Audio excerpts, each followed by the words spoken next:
అందరికీ నమస్కారం. మరి నిన్న కేటీఆర్ ఏదైతే మహిళలను ఉద్దేశించి వ్యాఖ్యానం చేశారో దాని మీద ఖండించడానికి నేను ఈ వీడియో విడుదల చేయడం జరుగుతూ ఉంది.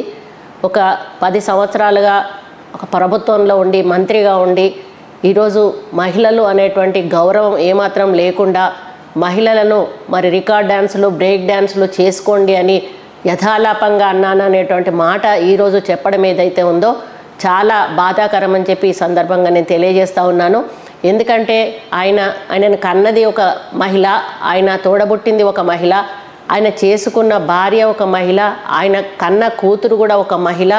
అటువంటి వ్యక్తి ఒక మహిళలను కించపరిచే విధంగా మాట్లాడడం, లక్షలాది తెలంగాణ ప్రజలను ఆడబిడ్డలను ఈరోజు ఉద్దేశించి ఆ మాట మాట్లాడడం, వాళ్ళందరినీ కూడా అవమానపరిచినట్టు ప్రతి ఒక్కరూ కూడా ఈరోజు బాధపడతా ఉన్నారు. ఏదో చెప్పుతో కొట్టి అందరి ముందట మరి వెనకాలకు వచ్చి సారీ చెప్పినట్టుగా పబ్లిక్గా మహిళలను మరి రికార్డ్ డ్యాన్సులు బ్రేక్ డ్యాన్సులు చేసుకోండి అనేటువంటి మాట మాట్లాడి మళ్ళీ ఏదో ట్విట్టర్లో సారీ అని చెప్పి నేను సారీ చెప్పాను అనేటువంటి మాట కూడా మాట్లాడడం కరెక్ట్ కాదు.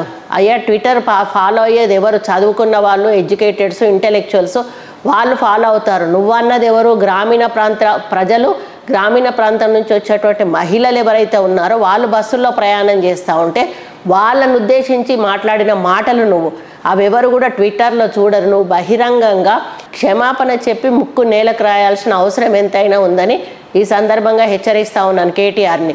ఇంకా మీ అహంకారం తగ్గలేదు, మీ అహంకారపు మాటలు తగ్గలేదు. మీరు ఇంకా ప్రభుత్వంలోనే ఉన్నాననేటువంటి ఫీలింగ్ తోటి మాట్లాడుతూ ఉన్నారు. ముందు అది మానుకోండి అని చెప్తా ఉన్నాను. ఉచిత బస్సులు పెట్టిన దగ్గర నుంచి మేము చూస్తూ ఉన్నాము. ఉచిత బస్సుల మీద మీరు చాలా హాస్యాస్పదంగా పెద్ద పెద్ద జోకులు వేస్తూ మేమేదో పెద్ద హీరోలం అనుకునే పద్ధతిలో మీరు మాట్లాడడం ఏదైతే ఉందో అది చాలా తప్పు కేటీఆర్, చాలా తప్పు. ఈరోజు నిరుపేదలు ఒక తల్లిగారింటికి వెళ్ళాలన్నా కూడా భర్తను మరి కిరాయికి ఛార్జీలు అడుక్కొని అత్తనో మామనో అడుక్కొని పోయేటువంటి పరిస్థితి గతంలో ఉండే. ఏదైనా హాస్పిటల్కి వెళ్ళాలన్నా కూడా వాళ్ళ దగ్గర కనీసం బస్ కిరాయి కూడా ఉండేటువంటి పరిస్థితి ఆ రోజు లేదు. కానీ ఈరోజు ఈ ప్రభుత్వం వచ్చిన తర్వాత ఏదైతే ఉచిత బస్సు ప్రయాణం ఏర్పాటు చేయడం జరిగిందో లక్షలాది మంది మహిళలు ఊర్ల నుంచి డైరెక్ట్గా 2-3 ఒక జత కలిసి హైదరాబాద్కు వచ్చి ఇక్కడ హైదరాబాద్లో ఉస్మానియా, గాంధీ ఇటువంటి హాస్పిటల్స్లో వాళ్ళు చూపించుకోవడమే కాకుండా అవసరమైన వైద్య సదుపాయాలన్నీ కూడా ఇక్కడ తీసుకొని ఆపరేషన్లు అవసరమైతే ఆపరేషన్లు కూడా ₹1 ఖర్చు లేకుండా చేసుకొని వాళ్ళ ఆరోగ్యాలను బాగు చేసుకుంటున్నారనే విషయాన్ని నువ్వు మర్చిపోతా ఉన్నావు. అదే ఉచిత బస్సులో ఎన్నో మరి తీర్థయాత్రలు తిరగాలనేటువంటి ఆలోచన మహిళల్లో ఉంటుంది. కానీ వెళ్ళాలంటే ప్రజలకు డబ్బులు లేక వాళ్ళ దగ్గర మరి అడుక్కోలేక దేవుడి మీద భక్తి ఉన్నా కూడా పోలేనటువంటి మహిళలు ఈరోజు ఒక గ్రూప్ లాగా తయారై ఈ తీర్థయాత్రలు తిరిగి దేవుళ్ళందరినీ కూడా దర్శించుకొని రావడం జరుగుతూ ఉంది. అటువంటి మహిళలను పట్టుకొని ఈరోజు నువ్వు బ్రేక్ డ్యాన్స్లో రికార్డింగ్ డ్యాన్స్లో అని మాట్లాడడం ఏదైతే ఉందో వాళ్ళను పూర్తిగా మహిళా జాతిని ఈరోజు నువ్వు అవమానపరిచినట్టుగా నేను భావిస్తూ ఉన్నాను. ఆ అలవాటు నీకుంది. నువ్వు అధికారంలో ఉన్నప్పుడు మరి బ్రేక్ డ్యాన్సులు నువ్వు క్లబ్బులలో పబ్బులలో వేసినటువంటి అలవాటు నీకున్నది, ఆ యొక్క చరిత్ర నీకున్నది. అది ఈరోజు మరి తెలంగాణ మహిళల మీద రుద్దడం ఏదైతే ఉందో అది కరెక్ట్ కాదు. నువ్వేసుకో రికార్డు డ్యాన్సులు కానీ ఇంకొకసారి తెలంగాణ మహిళల గురించి కానీ ఉచిత బస్సు ప్రయాణాల గురించి కానీ మాట్లాడితే మర్యాదగా ఉండదని చెప్పి ఈ సందర్భంగా నిన్ను హెచ్చరిస్తూ ఉన్నాను.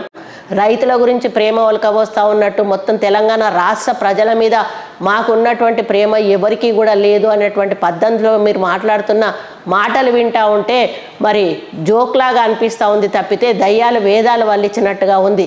ఎందుకంటే 10 సంవత్సరాల కాల పరిమితిలో మీరు అధికారంలో ఉన్నారు, తెలంగాణ మీ చేతిలో పెట్టారు ప్రజలు. అయినా కూడా మీరు రైతులకు ఈసమెత్తు సహాయం చేయకపోగా వాళ్ళు ఆత్మహత్యలు చేస్తున్నామని వాళ్ళని పట్టించుకోలేదు. వాళ్ళకు రైతులకు రుణమాఫీ ఒక కాలంలో చేయలేదు. అదేవిధంగా పంట నష్టం ఎన్ని రకాలుగా మరి ప్రకృతి విలయతాండవం చేసినప్పుడు పంట నష్టం పోయినా కూడా ₹1 పంట నష్ట పరిహారం కూడా ఇచ్చినటువంటి పాపాన మీరు పోలేదు.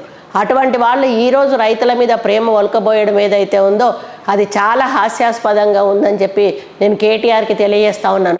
మరి రేవంత్ రెడ్డి గారు అవమానించారు అని అంటారు. ఆయన అక్కలు అని గౌరవంగా మాట్లాడారు కానీ నీలాగా రికార్డ్ డ్యాన్స్లు వేసుకోమనో లేకపోతే బ్రేక్ డ్యాన్స్లు వేసుకోమనో మాట్లాడలేదు. జరిగిన వాస్తవాన్ని ఆయన చెప్పడం జరిగింది తప్పితే ఏదో ఊహాభరితమైనటువంటి ఒక మాటను ఆ రోజు రేవంత్ రెడ్డి గారు మాట్లాడలేదు. ఈరోజు రేవంత్ రెడ్డి గారిని మరి మీరు ఎంత ఇబ్బంది పెట్టారో మీకు తెలుసు. కేసులు పెట్టి ఆయనను లోపలేసి ఆయనను అనగదొక్కి ఆయనను ఆ రాజకీయంగా ఎదగకుండా చూడాలని మీరు ఆ రోజు మహబూబ్ నగర్లో ఓడించినా కూడా మల్కాజిగిరిలో తిరిగి గెలిచి వచ్చాడు. మళ్ళీ ఎన్నికల్లో ఆయన మరి మొత్తం స్టేట్ అంతా కూడా తిరిగి కాంగ్రెస్ పార్టీకి ఊతమిచ్చి ఈరోజు కాంగ్రెస్ పార్టీని ఒంటి చేత్తో అధికారంలోకి తీసుకొచ్చారు. రాహుల్ గాంధీ, ప్రియాంక గాంధీ, సోనియా గాంధీ గారి నాయకత్వంలో అనేది నువ్వు మర్చిపోతా ఉన్నావు. నువ్వు మాత్రం మీ అయ్య పేరు చెప్పుకొని ఈరోజు రాజకీయం చేస్తున్నావు కానీ నువ్వు స్వయంగా రాజకీయాల్లో ఎదిగినటువంటి వ్యక్తివి కాదు అనే విషయాన్ని నువ్వు మర్చిపోకు. ఈరోజు రేవంత్ రెడ్డి గారు కార్యకర్త స్థాయి నుండి ముఖ్యమంత్రి స్థాయి వరకు కూడా కష్టపడి ఎదిగి ఈరోజు ప్రజల కష్టాలు తెలిసిన వ్యక్తిగా ఈరోజు నిర్ణయాలు తీసుకుంటా ఉన్నారు. అటువంటి రేవంత్ రెడ్డి గారి గురించి విమర్శించే నైతిక హక్కు నీకు లేదు అని చెప్పి సందర్భంగా నేను తెలియజేస్తా ఉన్నాను.